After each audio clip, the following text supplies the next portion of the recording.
My hand trembled, just a little, as I tightened the knot on my crisp black apron in the cramped staff locker room of the Onyx Room.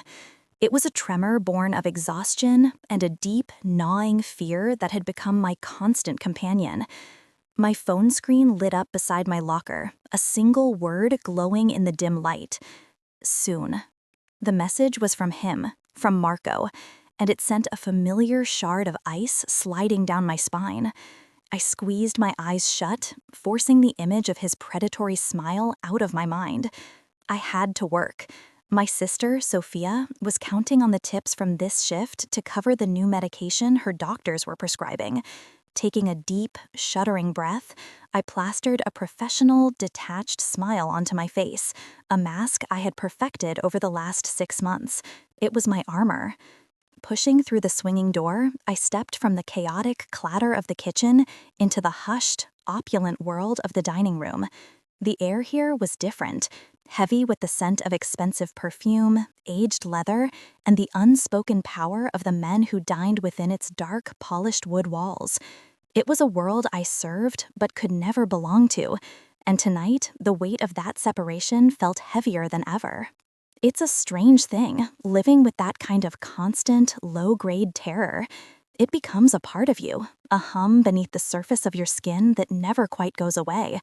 You learn to function with it, to smile at customers and recommend the wine pairing while a voice in the back of your head is screaming. You feel so incredibly alone, like you're the only person in the world drowning while everyone else is breathing just fine. If you've ever felt that way, invisible and unheard, while fighting a battle no one else can see, I hope you'll stick around for my story. It means the world to me when people listen, and if what I have to say resonates with you, maybe you could hit that subscribe button or leave a like or a comment. It helps more than you know, making sure these stories reach others who might feel just as isolated as I did. Knowing that someone out there understands, that someone is rooting for you, can be the one small light that gets you through the darkest nights. For me, that night was about to get a whole lot darker before I ever saw a glimmer of dawn, and I needed every bit of strength I had. He was sitting at the corner table, the one reserved for the owner, Mr. Moretti. I had only seen him a few times, but his presence was unmistakable. Dante Moretti didn't need to raise his voice or make grand gestures. Power radiated from him like a cold, invisible shield. He was dressed in a suit so perfectly tailored it looked like a second skin, dark and severe, making him seem carved from the shadows of the restaurant itself. He was flanked by 2 other men, one of whom, a man with watchful, intelligent eyes they called Leo, never seemed to stop scanning the room. They weren't loud or demanding, but their quiet intensity was more intimidating than any boisterous table of businessmen. They spoke in low murmurs, their gazes sharp and missing nothing. My manager, Mr. Dubois, had warned me their table was to be handled with extreme care. Don't make eye contact unless he speaks to you, Alara. Just be efficient, be invisible. That was my job in a nutshell, to be a ghost who refilled water glasses and cleared plates. But as I approached their table, I felt Dante Moretti's eyes on me, and for the first time, being invisible felt utterly impossible. The pressure began to build, a slow, crushing weight on my chest. Mr. Dubois hissed at me near the service station, his face pinched with anxiety, because I had apparently poured the water for Mr. Moretti a fraction of an inch too high. "Are you trying to get us all fired?" he whispered, his panic making my own anxiety spike. Then, as I returned to the table to take their order, my phone vibrated in my apron pocket. I didn't need to look. I knew it was Marco. Another picture, maybe, of my apartment building, of the bus stop I used. The thought made my stomach clench with nausea. At the same time, Leo, the man beside Dante, made a deliberately complicated request for a vintage wine he knew they didn't have. His tone laced with a condescending challenge, as if testing my composure. It was the final straw. The fear of Marco, the humiliation from my boss, the quiet arrogance from this table, it all coalesced into a single white-hot point of rage inside me. The trembling in my hands stopped. The mask of the timid waitress cracked, and for the first time in months, I was not afraid. I was done. I stood up straight, my spine turning to steel, and I met Dante Moretti's gaze directly. His eyes, the color of dark whiskey, widened almost imperceptible. The man named Leo started to say something dismissive, gesturing with his hand for me to just go fetch the manager, but I didn't look at him. My focus was entirely on the man in charge, the silent predator at the head of the table. My voice, when it came out, was low and steady, stripped of all the forced politeness I usually wore like a uniform. I don't know what kind of game you think you're playing, but this is my livelihood, I said, the words hanging in the suddenly silent air around us. I've had a very bad day, and I am not in the mood for any more. So here's what's going to happen. You're going to order from the menu like a normal person, or you're going to leave. One more stunt, and I promise you, you won't walk out of here. A collective gasp went through the nearby staff. Mr. Dubois looked like he was about to have a heart attack. Leo's jaw tightened in fury. But Dante Moretti didn't move. He just watched me, a strange, unreadable expression on his face. Not anger, but a deep, unnerving curiosity. He recognized something in my eyes, and it wasn't fear. The aftermath was swift and brutal. Mr. Dubois, sweating profusely and stammering apologies to Dante's table, grabbed my arm and dragged me toward the kitchen. "You're fired, Vance! Out! Get your things and get out of my sight!" he shrieked, his voice trembling with a mixture of rage and terror. He was more afraid of Dante than he was of anything else, and I was the sacrifice he was all too willing to make. I didn't fight it. A strange sense of calm washed over me as I walked back to the locker room, my legs feeling strangely light. I had nothing left to lose. As I was escorted out the back entrance into the rain-slicked alley, I glanced back through the window. Dante Moretti was still watching me, his expression unchanged. The cold night air hit me, and the reality of my situation crashed down with the force of a physical blow. No job, no money for Sophia's next round of treatments. And Marco, a predator who knew I was now more vulnerable than ever, was still out there, circling.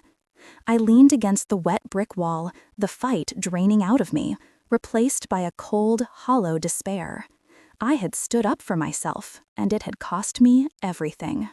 I was shivering, soaked from the cold drizzle, trying to figure out how I was going to even afford the bus ride home when the sleek black sedan pulled up silently beside me in the alley. It was the kind of car that didn't belong in a place like this, its polished exterior reflecting the grimy brickwork around us. I tensed, my first thought screaming Marco's name, my heart hammering against my ribs. But when the tinted rear window slid down, it wasn't him. It was Dante Moretti. His face was unlit, half in shadow, but his eyes were sharp and focused entirely on me. "Get in the car, Alara," he said. It wasn't a request. My feet felt glued to the pavement. "My man Leo is very good at what he does," he continued, his voice a low, even rumble that cut through the sound of the rain. "He found the restraining order you filed against Marco Riley. He found the 5 police reports the department conveniently lost. He found out your ex-boyfriend is a disgraced cop with a history of brutality." He paused, letting the words sink in. "I'm offering you a job, and I'm offering you my protection, because a man like that doesn't just go away." My mind reeled, trying to process his words over the drumming of the rain against the metal dumpster beside me. Protection? A job? From him? The most feared man in the city was offering me a lifeline, but it looked more like a gilded chain. My initial shock hardened into a familiar, bitter defiance.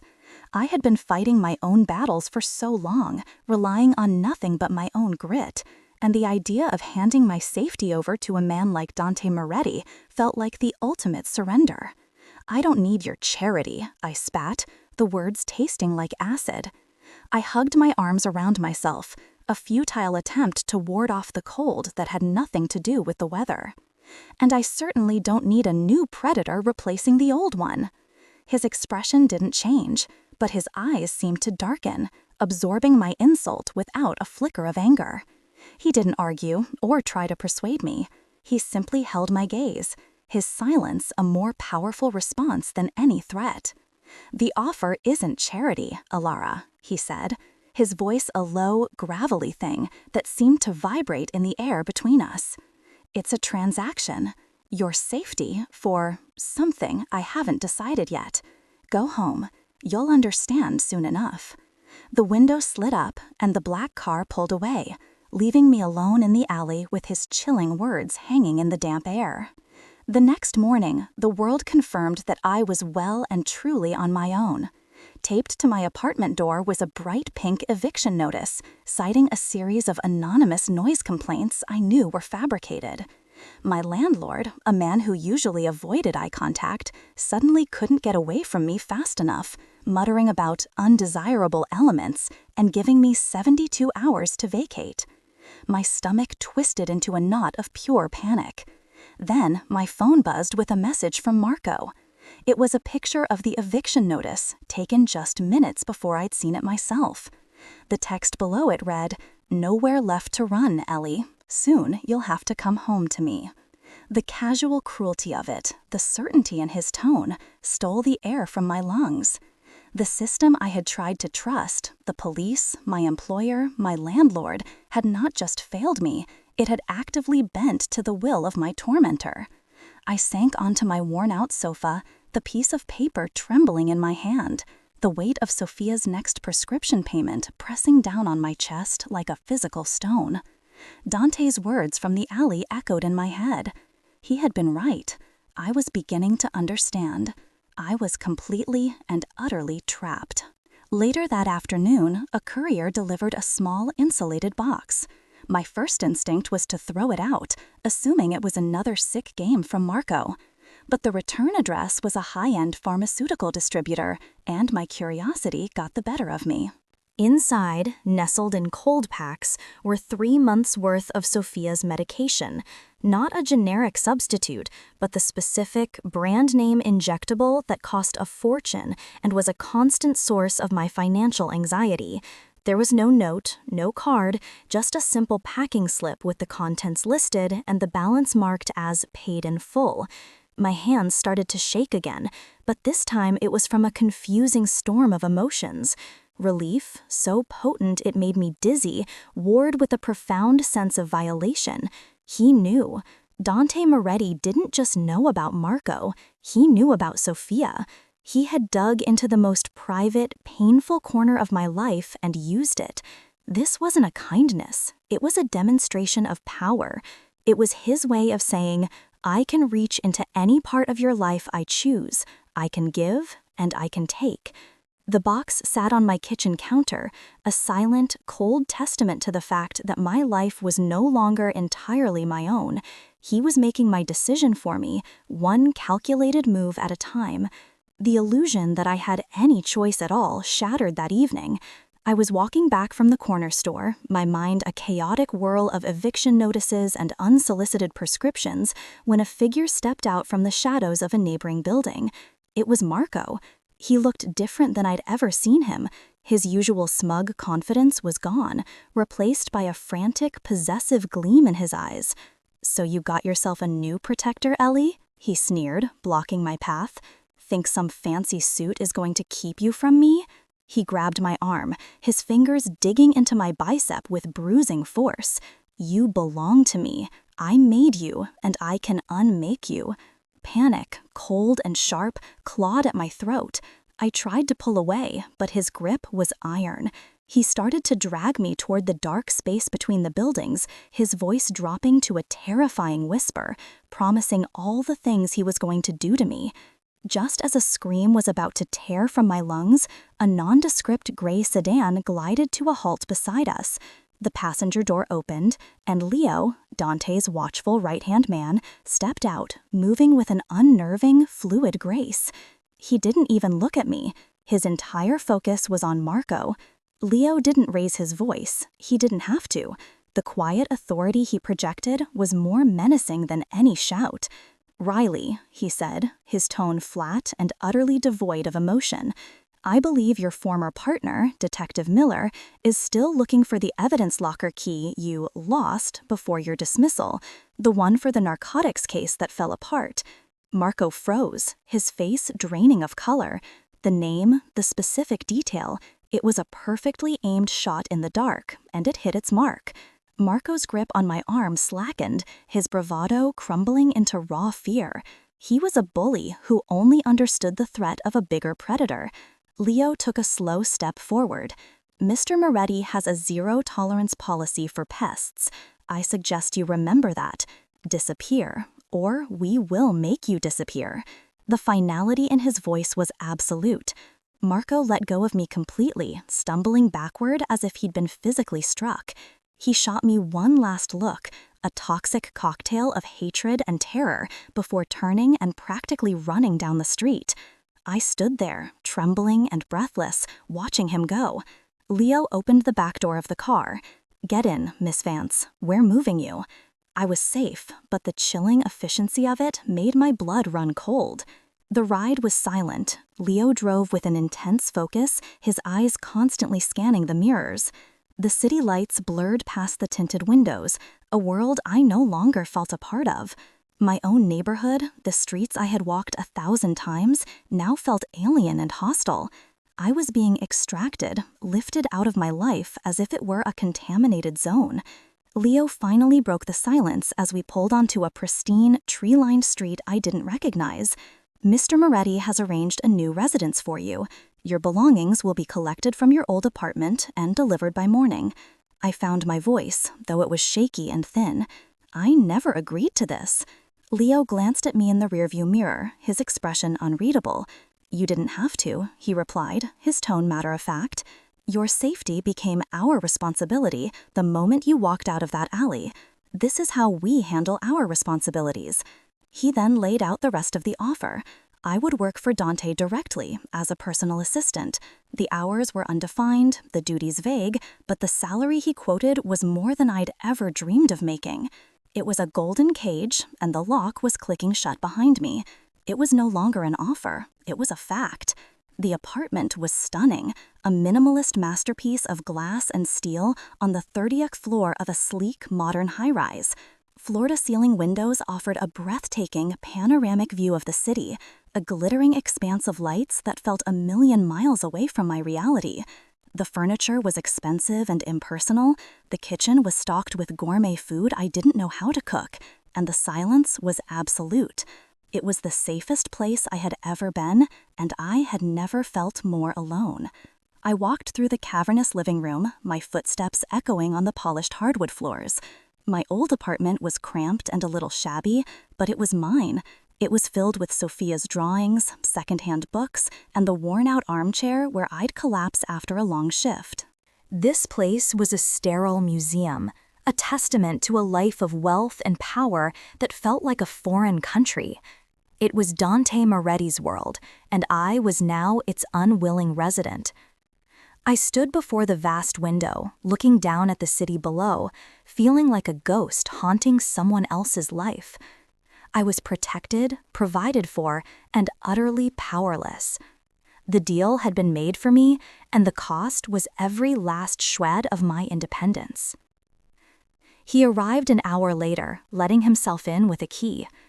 Dante Moretti looked different here, in this space that was so clearly his. He had shed his suit jacket, and in a simple black shirt, he seemed both less formal and more dangerous. He didn't apologize for the intrusion into my life, for the high-handed way he had taken control. Instead, he walked over to the window, standing a few feet from me, his presence filling the vast room. "Marco Riley is a symptom of a sickness," he said, his voice low and steady, as if continuing a conversation we'd been having for hours. "He's a man who preys on those he perceives as weak because he is fundamentally a coward. The world is full of them. They don't respond to reason or restraining orders. They only respond to a firm, decisive hand." He turned to face me, his dark eyes searching mine. "I had a sister. I failed to protect her from a man like that. I will not make that mistake again." He then placed a leather-bound folder on the marble island. "This is your employment contract. It details your salary, benefits, and a severance clause. You are free to leave whenever you wish, once the threat against you has been permanently neutralized." I stared at the folder, then back at his unreadable face. Free to leave. It was an illusion, I know. The threat would never be neutralized until he decided it was, and by then, how entangled in his world would I be? But it was a choice, however small. It was a piece of my agency being handed back to me, a deliberate gesture meant to show that he saw me as more than just a victim in need of saving. I thought of Sophia's medicine sitting safe in the high-tech refrigerator. I thought of Marco's face, contorted with rage as Leo confronted him. I thought of the eviction notice and the crushing despair that had followed. My pride, my fierce, stubborn independence, it had kept me alive, but it had also kept me isolated and vulnerable. It was a luxury I could no longer afford. With a steady hand, I walked to the island, opened the folder, and picked up the pen. My signature was a thin, black line on the crisp paper, a surrender and a vow all at once. I slid the document back toward him, meeting his gaze without flinching. "I will work for you, Mr. Moretti," I said, my voice clear and firm. "But let's be clear about one thing. I work for you. I am not, and never will be, yours." A flicker of something, respect, perhaps, crossed his features before he gave a single, sharp nod. The deal was done. The first week in Dante's world was like learning to breathe underwater. The penthouse, my new home and office, was a silent, sterile fortress in the sky, governed by rules I didn't understand. My job as his personal assistant was a vague and unsettling role. It mostly involved organizing his schedule, which was a cryptic collection of single-word appointments: warehouse, docks, Leo, and fielding calls from men whose voices were low and smooth as polished steel. Everything was an exercise in control. The coffee had to be a specific temperature. The blinds had to be angled at precisely 45 degrees. Leo would appear silently at my elbow to inform me of my next task, his gaze analytical, as if constantly assessing me for weaknesses. I felt less like an employee and more like a rare, fragile object that had been acquired and placed on a shelf for observation. One afternoon, I tried to make small talk with the guard stationed by the elevator, asking him if he was from the city. He just stared straight ahead, his face a granite mask, and said, "My job is to watch the door, Miss Vance." The message was clear. I was inside the walls, but I was not one of them. The isolation was a different kind of prison. My first real confrontation with Dante happened on a Tuesday. He had asked me to digitize the contents of several old leather-bound ledgers. They were filled with handwritten notes, columns of figures that made no sense, and the occasional photograph taped to a page. In one of them, I found a faded picture of a young girl with Dante's same dark, intense eyes, her smile wide and carefree. Tucked behind it was a yellowed newspaper clipping about her death, ruled an accident. When he entered the office later, I didn't look up from the desk. "Who was she?" I asked, my voice quiet but firm. The air in the room instantly grew cold. Leo, who had been standing by the window, tensed. Dante stopped, his shadow falling over me. I expected him to be furious at my audacity, to remind me of my place. Instead, after a long, heavy silence, he simply said, "My sister, Isabella." He didn't elaborate. He didn't have to. The profound, ancient grief in those 3 words told me everything. Later that evening, as I worked late, a tray appeared on my desk with a steaming bowl of pasta from a restaurant I'd once mentioned I loved. Dante was nowhere in sight, but the gesture was as loud as a shout. The fragile piece of my new routine was shattered by a single conversation I wasn't meant to hear.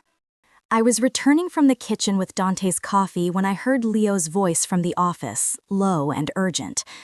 "The Falcone family is asking questions, Dante. They know about her. They're calling her your weakness." I froze just outside the door, my heart hammering against my ribs. Falcone. I'd seen the name in some of the financial reports I was organizing. A rival import-export business that seemed to operate in the same gray areas as Dante's. They are gnats, Leo. Insignificant. Dante's voice was a low growl, dismissive and cold. They wouldn't dare. But Leo pressed on. Agnello Falcone is not his father. He's reckless. He sees a beautiful woman living in your penthouse, and he sees a vulnerability, a chink in the armor. This is a problem. I backed away silently, the coffee cup trembling in my hand. He had promised me protection from Marco, my own personal monster. It had never occurred to me that in his world there were other, bigger monsters, and that by taking shelter with him, I had painted a target on my own back for all of them to see. That night, I couldn't let it go. I waited until Leo had left and the guards had changed shifts before I walked into Dante's office. He was standing by the window, looking down at the city lights, a glass of whiskey in his hand. "You need to tell me the truth," I said, my arms crossed tightly over my chest. "Am I safe here, or am I just a different kind of bait?" He turned slowly, his expression unreadable in the dim light. "You are safe here," he stated, his voice flat. It wasn't an answer. It was a decree.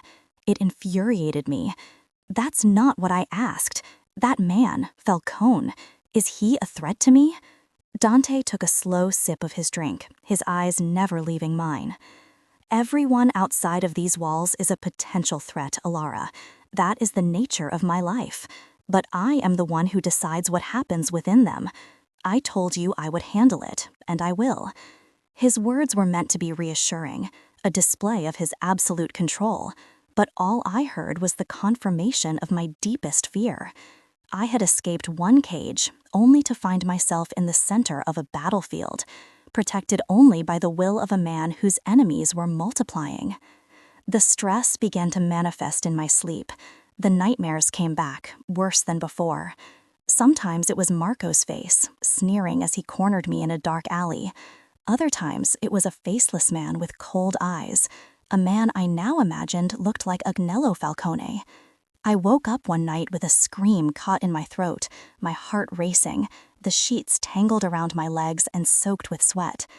I sat there in the dark, shaking, trying to catch my breath. A few moments later, there was a soft knock on my bedroom door. I clutched the blanket to my chest, my voice a hoarse whisper.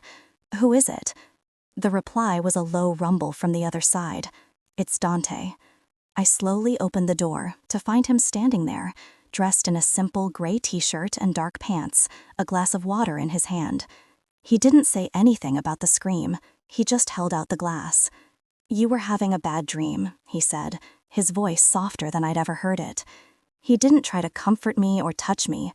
He simply stood in the doorway, a silent, solid presence, and waited until the trembling in my hands subsided. It was the most profoundly gentle thing anyone had ever done for me. The next afternoon, the war came to our doorstep.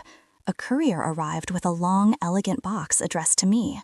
I assumed it was another impersonal gift from Dante, a piece of clothing or jewelry meant to keep his new acquisition content. But when I opened it, the sweet, clawing smell of decay hit me first. Inside, nestled on a bed of black satin, was a bouquet of a dozen white roses, all of them wilted and turning brown at the edges. Tucked among the dead flowers was a small cream-colored card. The message was written in perfect, elegant script. "Beauty fades when it's kept in the dark. He can't hide you forever." My blood ran cold. This wasn't Marco's style. His threats were crude and direct. This was something else. This was calculated, poetic, and infinitely more terrifying. I must have made a sound, because Leo was at my side in an instant. He took one look at the box, his face hardening into a mask of cold fury. He gently took the box from my hands, his voice dangerously quiet. "Don't touch anything else. Dante needs to see this. Now." The illusion of the penthouse as an impenetrable fortress had just been shattered. The enemy was at the gate, and they knew my name. The atmosphere in the penthouse shifted from quiet control to high alert tension. Guards, who had been discreetly posted, were now visible, their presence a constant, unnerving reminder of the threat. Leo informed me that I was not to leave the apartment for any reason, and that all my communications would be monitored. I felt the walls closing in, the gilded cage becoming a real one. My fierce, stubborn independence, the very thing that had kept me going for so long, screamed in protest. After 2 days of pacing the length of the living room like a trapped animal, I couldn't take it anymore. I needed air. I needed to feel the sun on my face. I waited for a moment when the guard was at the far end of the hall and slipped out the service entrance, my heart pounding with a mixture of fear and exhilaration. I made it to a small, secluded park 2 blocks away, sinking onto a bench and closing my eyes, just breathing. The freedom lasted exactly 7 minutes. A black car pulled up and 2 of Dante's men got out. They didn't speak. They just flanked me and escorted me back. Dante was waiting for me. He wasn't yelling. He was worse. He was perfectly, terrifyingly calm. "Your need for a walk," he said, his voice lethally soft, "just revealed one of my surveillance blind spots to my enemies and nearly got 2 of my men killed. Do you understand now, Alara? This is not a game." He decided I couldn't stay locked in the penthouse forever. It made me a stationary target. The next day, Leo was tasked with moving me to a different safe house across town. We traveled in an armored sedan, taking a circuitous route through the city's industrial district. I stared out the window, watching the grim, gray buildings pass by, feeling a million miles from the life I once knew. It happened in an instant. A large black truck, seemingly out of nowhere, slammed into our side, sending the car screeching across the road. My head hit the window, and for a second, the world was a dizzying blur of spinning metal and the horrifying sound of impact. Before I could even process what was happening, another car boxed us in from the front. Men in dark clothes and ski masks spilled out, carrying weapons.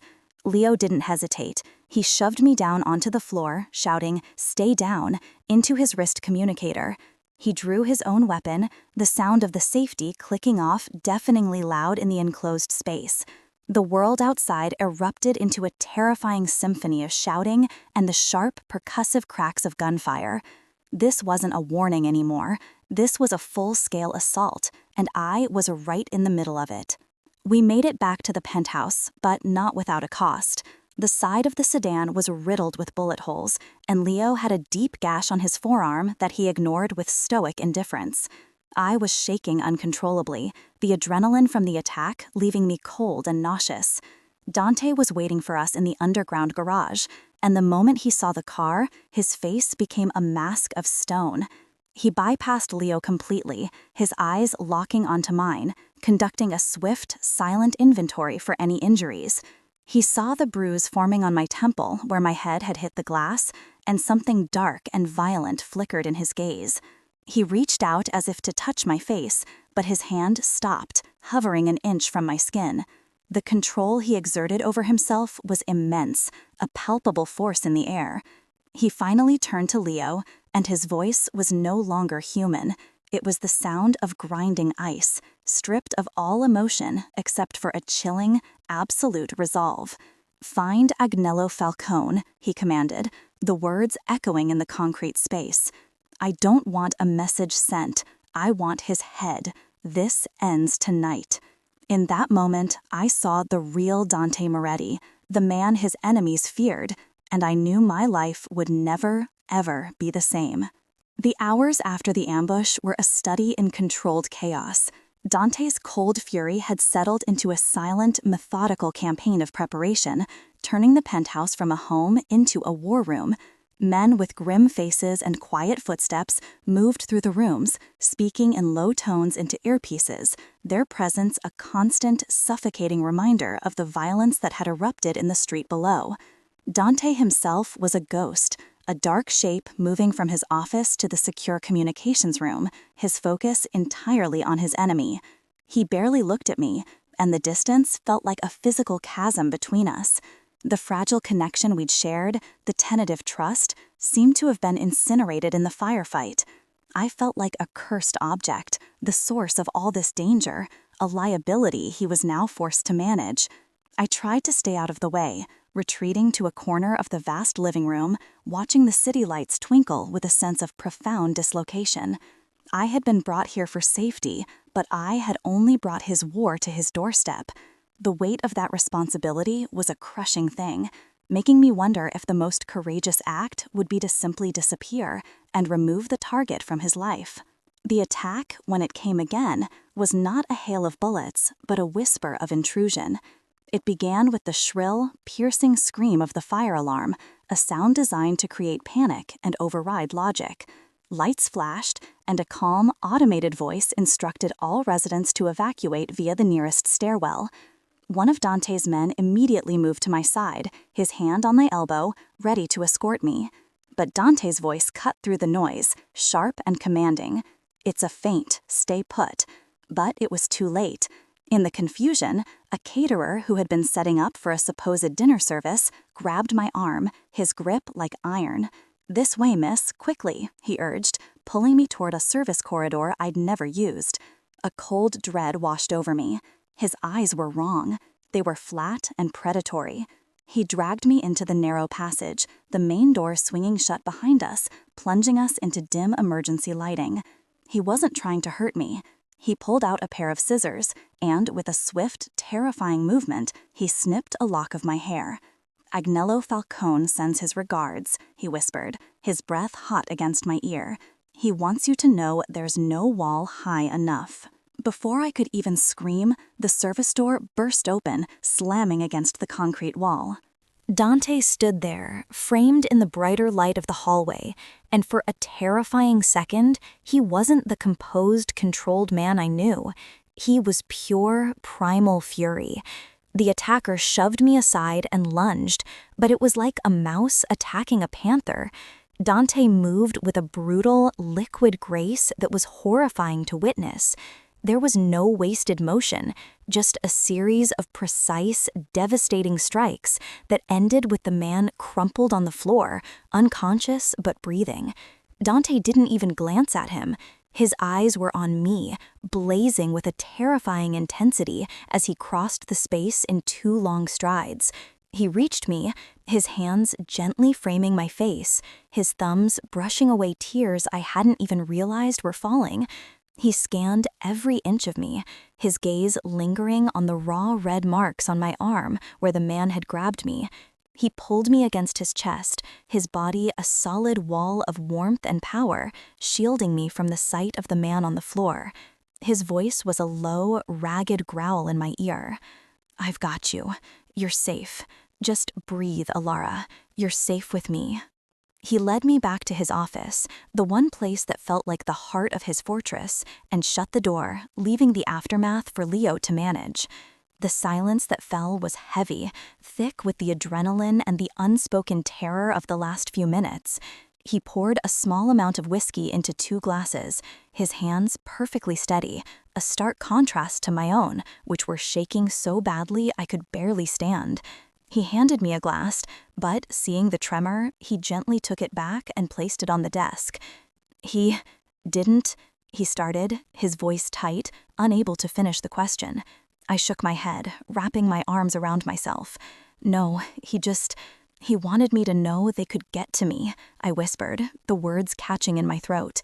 It was the same feeling I had with Marco, that there's no safe place, that they own the very air you breathe and they can take it away whenever they want. I finally looked at him, my own pain raw and exposed. It's not the violence I'm afraid of, it's the loss of myself. It's the fear that one day I'll look in the mirror and I won't see me anymore, just the thing they made me. My words seemed to land on him like a physical blow.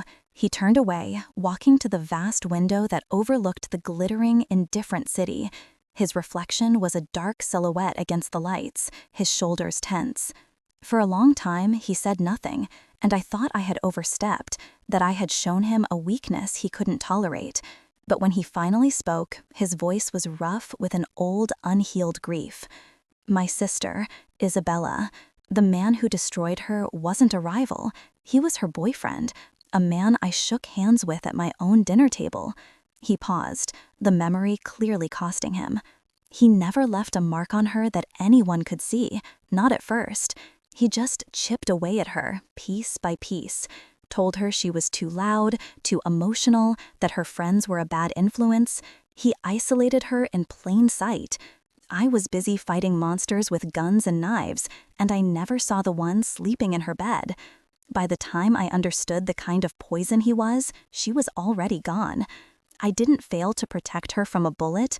I failed to protect her from a man who stole her soul one whisper at a time.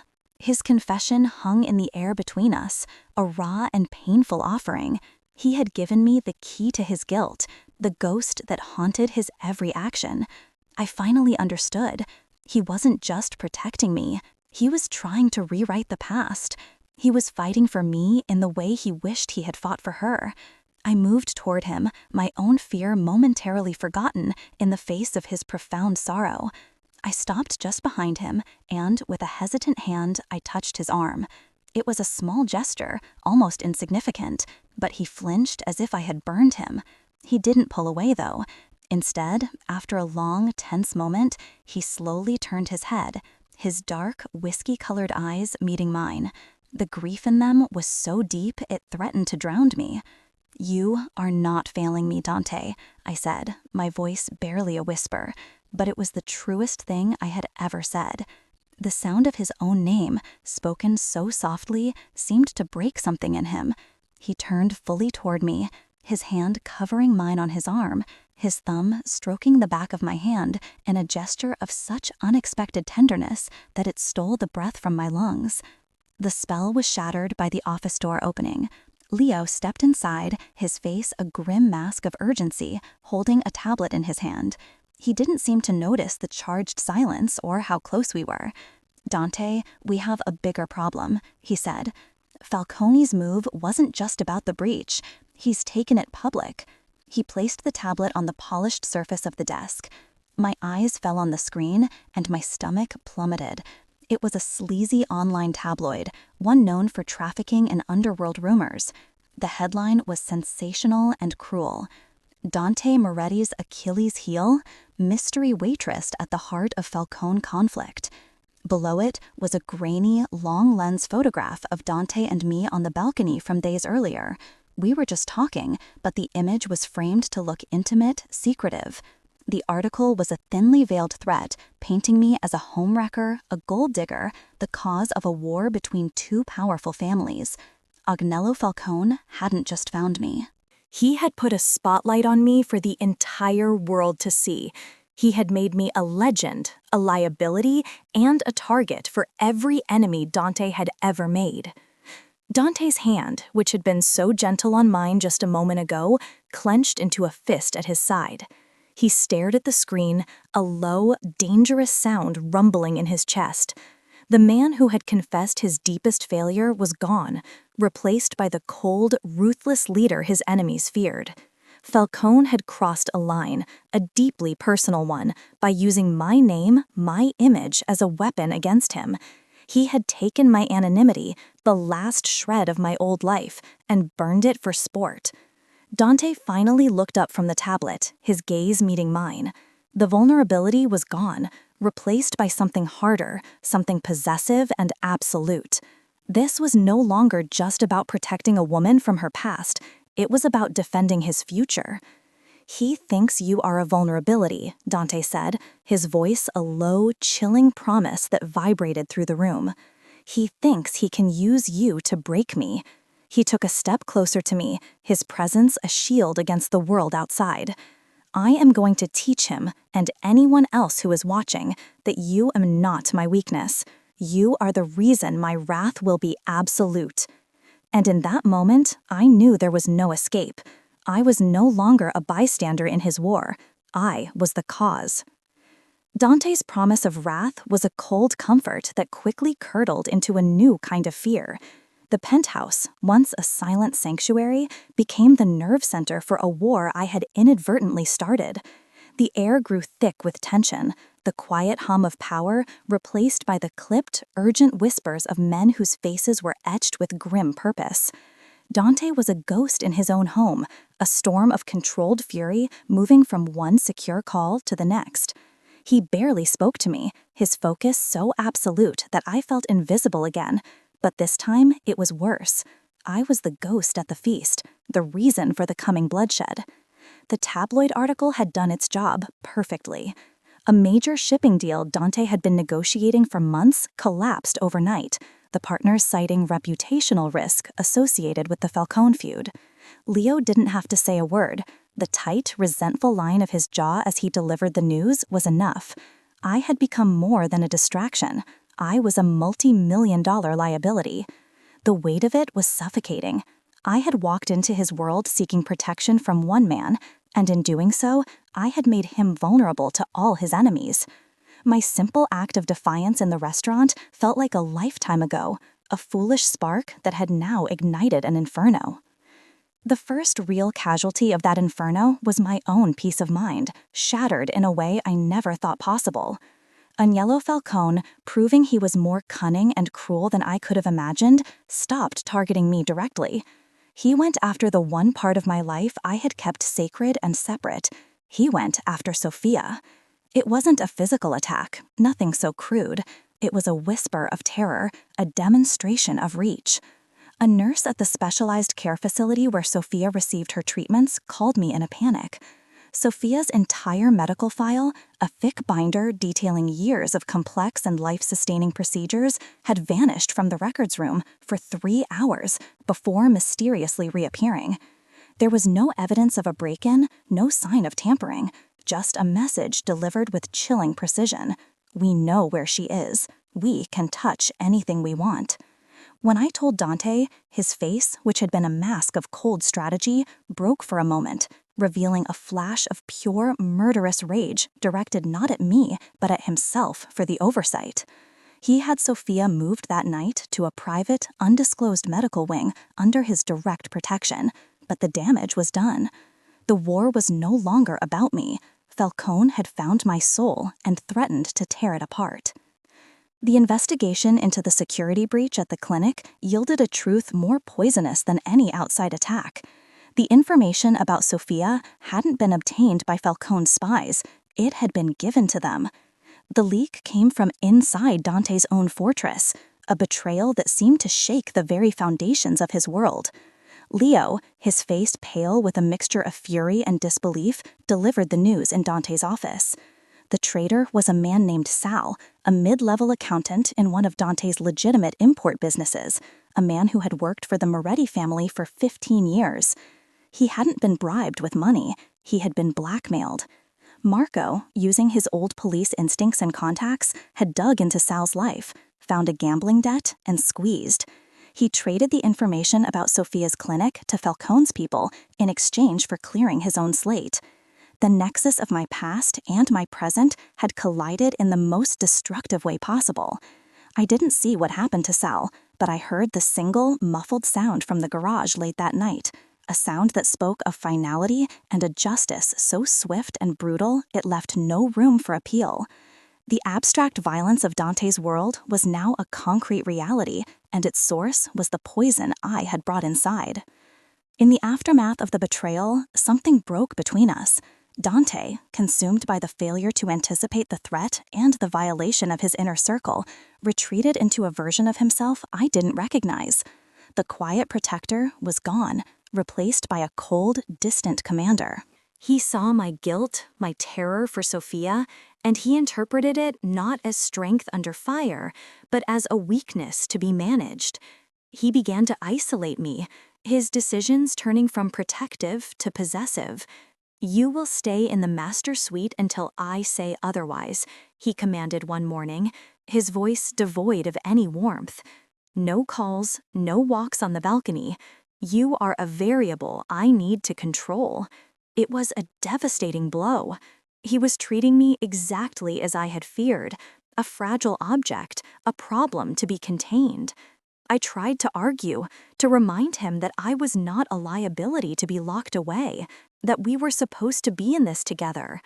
"This is not your fight, Alara," he said, his voice cutting and final. "I brought you here to keep you safe, and that is what I will do. You have no say in the matter." He had stopped seeing me, the woman who had faced him down in a restaurant, and now only saw the weakness his enemies claimed I was. That was the moment I knew I had to leave. His words, meant to be a shield, felt like the bars of a cage slamming shut. I was the source of the rot. My presence had created the weakness Falcone exploited. It had given Marco the leverage to corrupt one of Dante's own men, and it had put Sophia's life in jeopardy. Every protective measure Dante took only seemed to tighten the net around us all.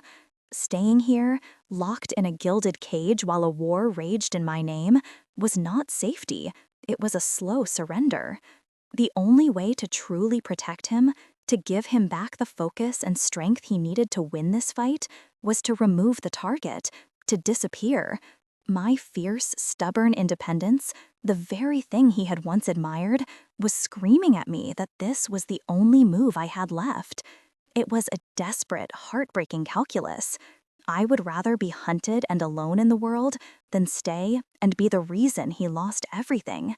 That night, while the guards were distracted by a false alarm I'd discreetly triggered in the kitchen, I wrote a note on a piece of his heavy, expensive stationery. It wasn't an accusation or a goodbye. It was an apology for the storm I had brought to his door. Slipping out through a service exit I had memorized weeks ago felt like a betrayal of my own heart. Every step I took away from the penthouse was a physical pain, a tearing away from the only sense of safety I had known in years. I made it to the central bus terminal, a ghost among the late-night travelers, my mind a numb haze of regret and fear. Leo found the note on the desk in Dante's office not long after.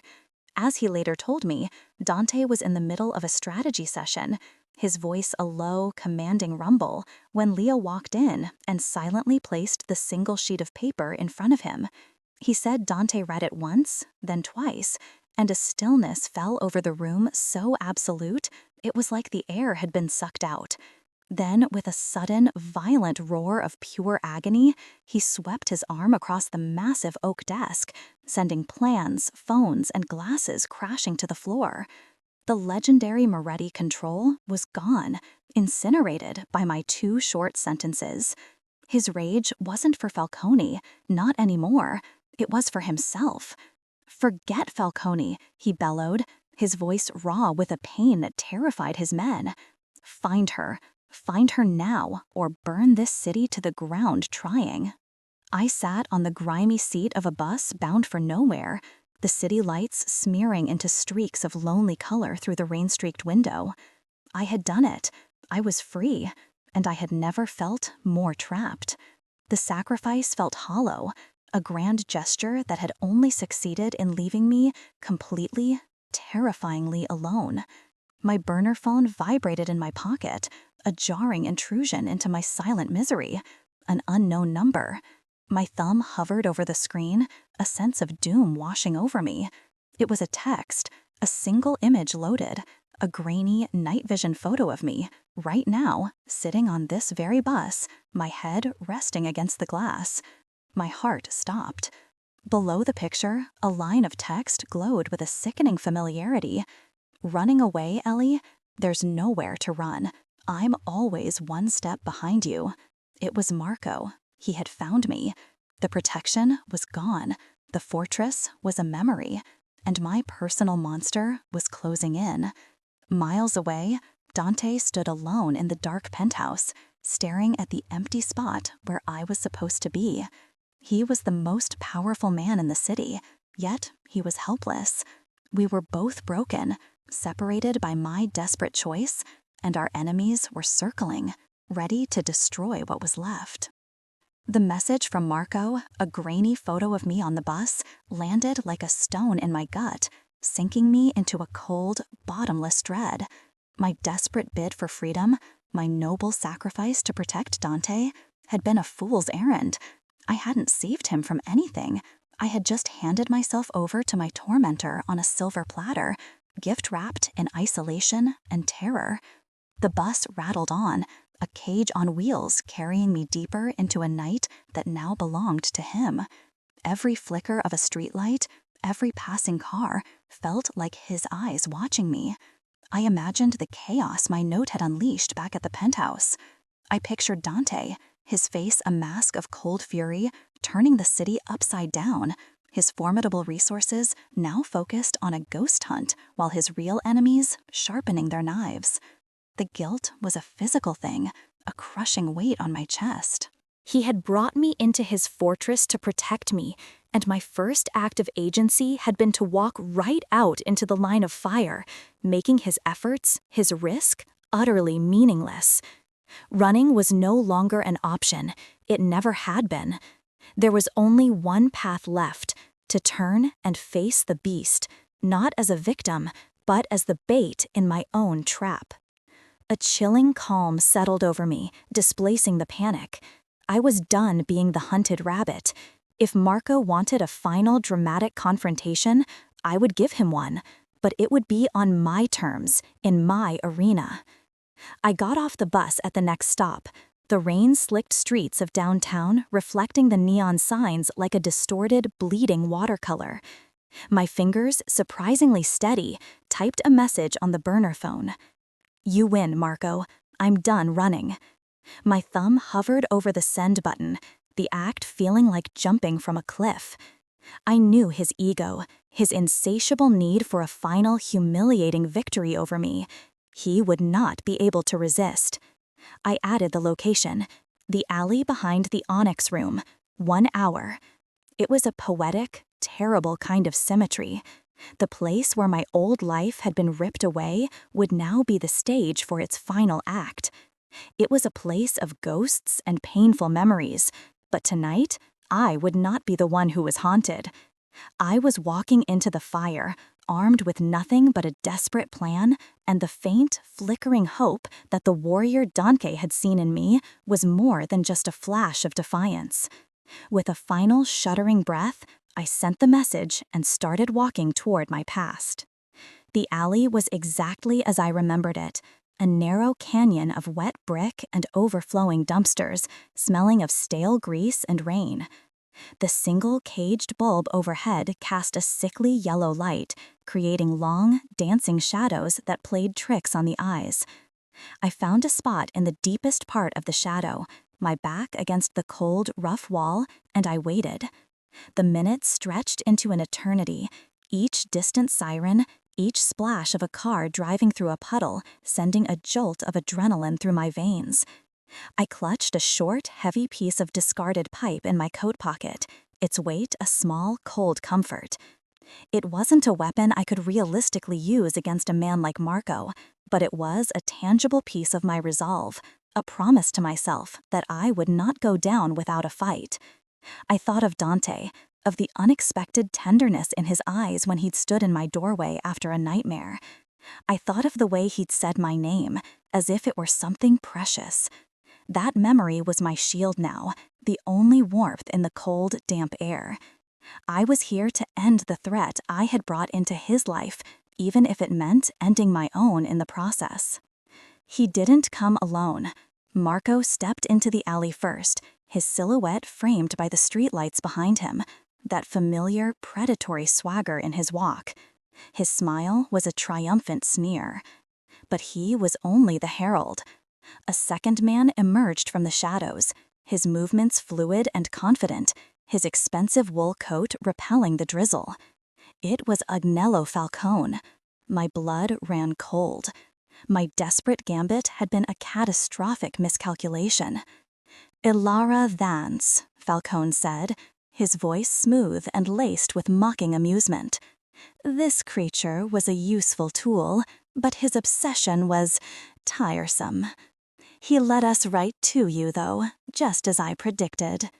He took a step closer, his eyes cold and assessing, making me feel like a piece of property. "Dante is tearing the city apart looking for you. It's quite the show. But it ends now. You see, you were never the prize. You were just the weapon I needed to destroy him." He held up the lock of my hair, now tied with a black silk ribbon, and let it dangle from his fingers like a spoil of war. Just as one of Falcone's men reached for my arm, a pair of headlights flooded the alley, pinning us all in their blinding glare. A black sedan had pulled up silently, blocking the only exit. Dante emerged from the driver's side, followed by Leo. He wasn't wearing a suit, just a dark sweater and slacks, as if he'd come straight from his vigil at the penthouse window. He looked exhausted, haunted, and more dangerous than I had ever seen him. Falcone laughed, a sharp, ugly sound. "Right on cue. Come to surrender, Moretti. Give me what I want, cede the dock territories, and I'll let your little stray back." He pulled me in front of him, a cold blade pressing against my throat. But Dante's eyes weren't on Falcone. They weren't on the knife. They were locked on me, a blazing inferno of fury, and a pain so profound it stole my breath. He took a slow, deliberate step forward, ignoring the blade at my neck. "Are you hurt, Ilara?" he asked, his voice a low, gravelly rumble that vibrated through the alley.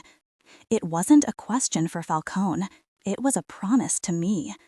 He wasn't there to save his empire. He was there to save his world.